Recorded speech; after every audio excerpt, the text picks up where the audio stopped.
मेरा पुत्र आ गया होगा। वाह, हेलो। हाँ मम्मी तो गई है वो छत पे, मम्मी को तो कोई आइडिया भी नहीं है। पापा आ चुके हैं। कैसा रहा आपका इतना दिनों का ट्रिप? मेरा तो ऑरा बन गया। पूरे 15 दिन हम कैसे रहे आपको मालूम है? वैसे इतनी कोई दिक्कत तो नहीं हुई, पर बस याद आई। अभी राघव स्कूल भी नहीं गया था, स्कूल भी नहीं गया था ये। मम्मी छत पे गई थी पौधों को पानी देने। मम्मी को कोई आइडिया भी नहीं है। पापा आ गए। तो अभी मैं आ चुकी हूँ छत से और बच्चे बहुत खुश हो गए हैं, मैं भी बहुत खुश हो गई हूँ और बच्चों के चेहरे पे ना रौनक छा गई है।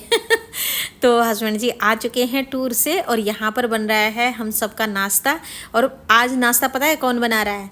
बाबू बना रही है नाश्ता कि मम्मी मैं बनाऊंगी पापा के लिए। बहुत दिन से कह रही थी पापा आपको ना सूजी के ना कटलेट खिलाऊंगी मैं, चीले टाइप खिलाऊंगी मैं। तो यहाँ पर उसने सूजी भिगा के रखी थी पहले, यानी कि 1 कटोरी सूजी भिगा दी थी और इसको हो गया है कम से कम आधा घंटा। और अभी वो ना कट करेगी सारी सब्जियों को। और हस्बैंड जी आ चुके थे अभी और उसके बाद हमने बैठ के चाय पी। उसके बाद खूब सारी बातें करी, ढेर सारा उन्होंने मतलब अपना टूर का वो सब सुनाया, कैसे कैसे रहा, क्या क्या रहा। उसके बाद हम खूब हंसे। एक बीनू करके चैनल, आजकल वो ना दक्षिण अफ्रीका के जंगलों में जो आदिवासी रहते हैं ना उनके साथ खूब टाइम बिता रहे हैं वो भैया। बहुत अच्छी वीडियो बनाते हैं, जिनको कि दीन दुनिया का मतलब कोई पता नहीं होता ना, जो दक्षिण अफ्रीका के मतलब आदिवासी टाइप के लोग रहते हैं, तो उनके साथ वो ना बाहरी चीज़ों को दिखाते हैं तो बड़ा हंसी आती है। तो यहाँ पर कट कर लिए हैं जितनी सब्जियाँ कट करनी थी और ये काली मिर्च डाल दी हैं। बहुत अच्छे बनते हैं, इतने स्वादिष्ट बनते हैं ना। ये काला नमक डाल दिया है यहाँ पे और यहाँ पर सादा नमक भी डाल दिया है स्वादानुसार। और ये कटलेट इतने सुंदर बनते हैं, बस चीले टाइप में बनते हैं। अब हल्दी डाल दी है, हल्दी ऐड कर दी है इसमें, थोड़ा सा हींग ऐड कर दिया है इसमें और थोड़ा सा गरम मसाला ऐड कर दिया है इसमें। अब ये इनको अच्छे से मिलाएगी। ये देखो मेरे बाबू को बहुत अच्छी अच्छी चीज़ें आती है बनानी। तो अभी थोड़ा सा ना उसने थिक रहने दिया था, ये ज़्यादा मतलब इतना थिक नहीं रहना चाहिए था। बस एक ही कमी थी इसमें, बाकी नमक वगैरह सब बहुत अच्छा बना था। क्योंकि हम बातें ही करने में लगे हुए थे और बस उसके बाद टीवी भी लगाई हुई थी। फिर ऑफिस भी जाना था। 15 दिनों से ऑफिस छोड़ा हुआ था, तो वो एक्साइटेड हो रखे थे ऑफिस जाने के लिए। भी होता ही है ना अपने काम का, और इतना सारा काम था जो मतलब वो लाए थे वहाँ से। तो यहाँ पर ना सारी सब्जियों को डाल दिया है। सारी सब्जियाँ क्या, यहाँ पे टमाटर काटे हैं और प्याज काटे हैं, शिमला मिर्च काटे हैं, उनको अच्छे से मिला दिया है। टमाटर नहीं काटा है, सॉरी, शिमला मिर्च और प्याज काटे हुए हैं। और अब इनको अच्छे से मिलाना है और ये बहुत अच्छे बनते हैं। और बने तो बहुत अच्छे थे, लेकिन थोड़ा सा थिक रह गया था। इनको ना थोड़ा सा और पानी डालना था इसमें, तो दही भी ऐड कर दिया है इसमें। पूरी ये कटोरी भर के दही ऐड किया है, जो छोटी सी कटोरी आती है ना दही की, वो वाला ऐड किया है और उसका पानी भी ऐड कर दिया है इसमें। तो आज जो बच्चे खुश हुए हैं ना अपने पापा को देख के, मैं बता नहीं सकती कि मतलब कितना खुश हो रहे हैं। वो कंधे में चढ़े हुए हैं अपने पापा के। और इतने दिन से ना वो रमणा सा गए थे, हमारे गढ़वाली में कहते हैं रमणा गए। तो यहाँ पर ये देखिए पेस्ट भी तैयार हो चुका है और अब बनाना शुरू करेंगी। कह रही थी मम्मी मैं खुद बनाऊँगी। मैंने कहा मैं बनाती हूँ। कह रही नहीं मैं खुद बनाऊँगी, आप मेरा डिस्टर्ब मत करो। तो जल्दी आ गए थे, 7 बजे से पहले ही आ चुके थे। और उसके बाद गया काना स्कूल में, मैं छत में गई थी पौधों को पानी देने। तो क्या पौधे तो सारे सूख चुके हैं, अब मैं उनमें ना कुछ नया बोऊंगी। तो तब जाके मैं घूम रही थी और अपनी चाय लेके भी ऊपर ही गई थी मैं। और एकदम सरप्राइज़ हो गए हम। सरप्राइज़ दिया ध्यानी जी ने आज, हमें बताया नहीं और जानबूझ के नहीं बताते हैं कई बार, कहते हैं कि सरप्राइज़ दूंगा मैं। सरप्राइज़ देते हैं। तो जैसे मतलब उनको शाम को आना होगा ना, तो वो सुबह आते हैं। और कभी कभार ऐसा सरप्राइज, मुझे पता होता है, बच्चों को बोलते बच्चों को मत बताना, मुझे तो पता होता है। और पर मुझे ये था कि 8 बजे तक आएंगे, तब तक मैं काना को स्कूल भेज दूँगी। बाबू तो नहीं गई थी, वो पेपर की तैयारी कर रही है। और वो हमेशा ही उनको सरप्राइज़ देते हैं। कई बार तो मैं बता देती हूँ, कई बार मैं नहीं बताती, बोलते हैं बताना मत उनको, दोनों को। तो यहाँ पे ये देखो, पहले तो इस तरीके के बनाए और इनमें ना हल्के से कच्चे रह रहे थे वो अंदर से, क्योंकि बहुत मोटी लेयर बन रही थी। और उसके बाद ना वो तवे में बनाए थे फिर, तब बाकी के जो थे इसमें मोटी लेयर बन रही थी और अंदर जब मोटी लेयर बनती है तो अंदर कच्चे रह जाते हैं। और गैस भी तेज़, ये बहुत बड़ा गैस है हमारा, मतलब बड़ा वाला चूल्हा है। तो यहाँ पे जो तड़के वाला पैन होता है ना वही पकड़ रखा है। और एक कमेंट आया था कि आप कहाँ से हो, तो भाई हम दिल्ली रहते हैं। आपको पता होगा, पता नहीं कैसे लोग हैं जो कमेंट कर देते हैं, पता होता है कि मतलब हम दिल्ली में हैं और पता नहीं कैसे पूछते हैं जानबूझ के।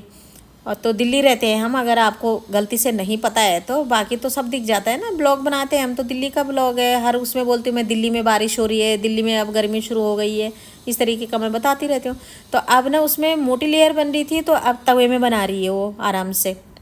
और आप लोग ना बहुत सपोर्ट दिखा रहे हो। एक राजस्थान बाड़मेर से आया है एक कमेंट कि दीदी आप रोज़ ब्लॉग बनाया करो, हम आपका सपोर्ट करेंगे। तो सबसे पहले तो दिल से ना आपको धन्यवाद, मैं जितना धन्यवाद करूं वो कम है। और बस आप जैसे लोग ही चाहिए मुझे। और मुझे ना कोई कंट्रोवर्सी करनी नहीं आती है, पता नहीं क्यों। कंट्रोवर्सी यानी कि लोग ना जानबूझ के ऐसा ब्लॉग डालते हैं कि जिसमें कि कंट्रोवर्सी हो और फिर देखने में मज़ा आए व्यूवर्स को। लेकिन लोगों को ना पता नहीं चलता है कि मतलब देखने वाले इतने भोले होते हैं, उनको पता नहीं चलता है कि ये तो अपना ब्लॉग आगे बढ़ाने के लिए, फेमस होने के लिए कर रहे हैं। लेकिन नहीं, अगर रास्ता सही हो ना किसी भी चीज़ को, सफलता को पाने के लिए, तो वही अच्छा होता है। और ऐसा क्लिक बेट करके, हाँ क्लिक बेट कर लेते हैं कि मतलब कंफ्यूज कर लेते हैं, जैसे थंबनेल लगाना, टाइटल लगाना, वो चल जाता है। लेकिन ना कंट्रोवर्सी करनी मेरे को नहीं आती है। कोई बात नहीं, मैं 5-6 साल हो गए मेरे को यूट्यूब पे, मैं आगे नहीं बढ़ी हूँ। जितना मुझे कमाना था ना उससे ज़्यादा कमाया है मैंने, उम्मीद से ज़्यादा कमाया है मैंने। इतना मैंने सोचा नहीं था कि हाँ इतना मिल जाएगा मेरे को यूट्यूब से। और यूट्यूब तो भगवान है मेरे लिए, धन्यवाद, बहुत बहुत धन्यवाद। लेकिन जब से ना मैं नए घर में आई हूँ यहाँ पर अपने घर में, तो पता नहीं कैसी लापरवाही हो जा रही है। अब क्या हो गया मेरे को, मैं ब्लॉग बना ही नहीं पाती हूँ और कंटिन्यू रह ही नहीं पाती हूँ किसी भी चैनल पे। तो वो मेरे पे ही दोष है, वो ऐसा नहीं है कि यहाँ पे आके मेरा यूट्यूब चैनल डाउन हो गया। कभी अप हो जाता है, कभी डाउन हो जाता है, तो वही बात है। तो ये देखिए बाबू क्या कर रही है, यहाँ पे बना रही है। और जैसे ही बना रही है ना वैसे ही मैं आप लोगों के साथ शेयर कर रही हूँ। तो आधा तो उधर चला गया था कट होके। तो चलो जैसे भी बना रही है, लेकिन सीख तो रही है और पता है उसको कि कैसे कैसे बनाते हैं, क्या क्या बनाते हैं। फिर हाथ साफ तो हो ही जाता है धीरे धीरे, है ना। कोई बात नहीं, कभी कभार कुकिंग भी करनी चाहिए बच्चों को, ताकि वो अपने जीवन में सीखें।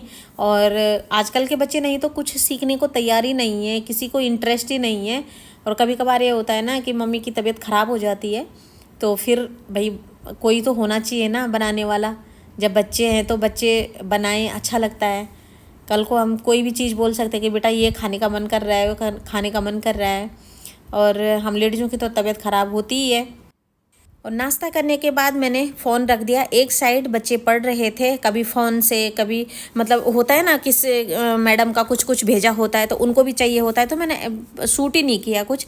ये सीधा रात का वीडियो है। और आज मैं बना रही हूँ पपीते की सब्ज़ी, कच्चे पपीते की सब्ज़ी। बहुत बनाते थे हम पहले गाँव में, और ये बहुत अच्छी होती है और ये स्वास्थ्य के लिए ना लाभदायक भी होती है। तो यहाँ पर मैंने जखिए का तड़का लगा दिया है, पतली पतली स्लाइस में मैंने ये पपीता काटा है। और इसकी सब्जी ना लाजवाब बनती है। लोहे की कढ़ाई में तो बहुत अच्छी बनती है, लेकिन आज मैंने लोहे की कढ़ाई में नहीं बनाई। तो इसको मैं अच्छे से छौंक के और अभी थोड़ी देर के लिए अलसने दूंगी, 2-3 मिनट के लिए। उसके बाद मैं इसमें मसाले ऐड करूंगी। तो कौन कौन बनाता है कच्चे पपीते के कोफ्ते, कच्चे पपीते की सब्जी, कमेंट करके बताना। हमें तो बहुत अच्छी लगती है, टेस्टी लगती है। कान्हा थोड़ा नखरे करता है, लेकिन मैं खिला देती हूँ डरा धमका के। तो डराना धमकाना ज़रूरी है ना, जो बच्चे नखरे करते हैं, थोड़ा सा खाना खाते समय तो खिलाना ही चाहिए। और आज दीदी मेरे से नाराज़ हो रखी है क्योंकि दीदी के लिए मैथ्स की बुक नहीं आई। दीदी अभी नाराज़ है, तो हम ना कल ले आएंगे। ठीक है। लिखूंगी और दीदी के पास मैथ्स की बुक तो है, लेकिन कौन सी है पर गांगू अब 11 गांगुली गुली गुली मिला से एक्स्ट्रा बुक के तो आरटी चाहिए, आरटी शर्मा की बुक चाहिए। तो दोस्तों आरटी शर्मा की बुक अगर किसी के पास हो ना, और आ भी रही है, पता है कितनी महंगी आ रही है बाबा, 850। हाँ अब पुरानी आ रही है 500 रुपए की। हमारे मार्केट में ऐसे लूट रहे हैं भाई, ये तो बिल्कुल ही। ये क्या कर रहा है, तेरी पढ़ाई हो रही है यहाँ पे? मैं पढ़ाई हो रही है। अच्छा दीदी पेपर वो कलेक्ट कर रही है क्या? मैथ्स कर रही थी, कहता अरे छोड़ना क्या कर रही है, मेरा पेपर सॉल्व करते हैं चल। ये वाली बुक्स पता नहीं क्यों नहीं चल रही है। नहीं चल रही है पर मम्मी सिर्फ ये थोड़ी चलेगी, हाँ। वैरायटी ऑफ क्वेश्चंस, मतलब हाँ। एक्स्ट्रा हर कोई। अब फ्रेंड्स आप लोग ना ये गलतफहमी दूर कर देना। हाँ। आप लोग ना कमेंट में बताना कि आपके बच्चे मैथ्स के लिए एक्स्ट्रा बुक लेते हैं कि नहीं लेते हैं। सिर्फ एनसीईआरटी पढ़ के थोड़ी करते हैं मैथ्स या साइंस। लोग तो साइंस वाले तो केमिस्ट्री की भी लेते हैं, बायो की भी लेते हैं, फिजिक्स की भी लेते हैं, कंप्यूटर साइंस की भी लेते हैं। पीए अब मेरे पास आर्ट्स है, उसमें भी लोग पॉल साइंस की भी एक्स्ट्रा बुक, सोशियोलॉजी की तो मैंने भी ले रखी है। सोशियोलॉजी की तो 2 ले रखी है ना आपने? हाँ मतलब तो एक ऑल इन वन ली है बस। पता नहीं क्यों, क्या मेरे तो समझ नहीं आता है क्यों इतना बच्चों को कंफ्यूज कर रहे हैं ये। कंफ्यूज नहीं, वो क्वेश्चंस की वैरायटी नहीं मिलती ना, तो थोड़ा वैरायटी मिलती है। हमारे टाइम पे एक ही बुक होते थे। हाँ होते थे, तो एक 2 पर। तो पेपर भी उसी में से बन के आते थे। हमारे तो कहीं से भी बन के आते थे ना। आप लोग ये गलतफहमी दूर कर देना प्लीज गाइस कमेंट में। अब ये मैथ्स की ना, अरे बाप रे, ये मैथ्स तो मेरी समझ से बाहर है बिल्कुल। अरे मैं अभी सॉल्व कर। इकोनॉमिक्स की एक ही मतलब है मेरी पूरे 2 संदीप गर्ग। देख इसका आंसर 6 मैंने निकाल दिया। नहीं अभी तो काना की एक ही है और वही चलती है एनसीईआरटी वाली, लेकिन बाद में यहाँ भी ऐसे झमेला होगा।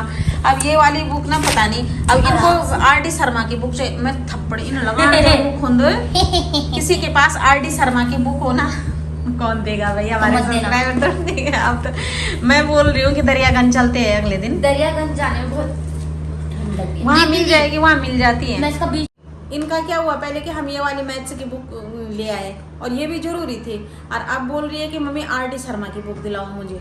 दोनों जरूरी है, दोनों जरूरी है ना। कभी एनसीईआरटी से आ जाएगा, कभी कहीं से आ जाएगा, तो आरडी में थोड़ा हाँ नमः से काम तो आएगा ही। और इकोनॉमिक्स की भी पता नहीं, इकोनॉमिक्स भी बोल देगी नहीं, बस यही चाहिए मेरे को। और सोशियोलॉजी की भी 2 बुक दिल। बच्चों ने इंग्लिश की भी ले रखी है। इंग्लिश की भी कौन सी है वो? इंग्लिश की 2 बुक लोगों ने या तो ऑल इन वन ले रखी है या तो मतलब पता नहीं। हमारे टाइम पे तो एक 2 बुक थी, और एक हमारे पास ना चित्रा भी होते थे, गाइड भी होती थी। अब इतना कुछ चेंज हो गया है। तो यहाँ पर सब्जी 2-3 मिनट तक अलस गई है, और अब इसमें मसाले ऐड कर दूंगी मैं। मसाले बेसिक जाएंगे, जैसे कि किचन किंग मसाला, सब्जी मसाला, और हल्दी और मिर्च और नमक स्वाद अनुसार। तो दोस्तों आज की वीडियो मैं यहीं तक रखती हूँ, और मिलती हूँ आप लोगों से एक और अच्छी नई वीडियो के साथ। तब तक के लिए श्री राधे राधे, जय श्री कृष्ण, जय श्री राम।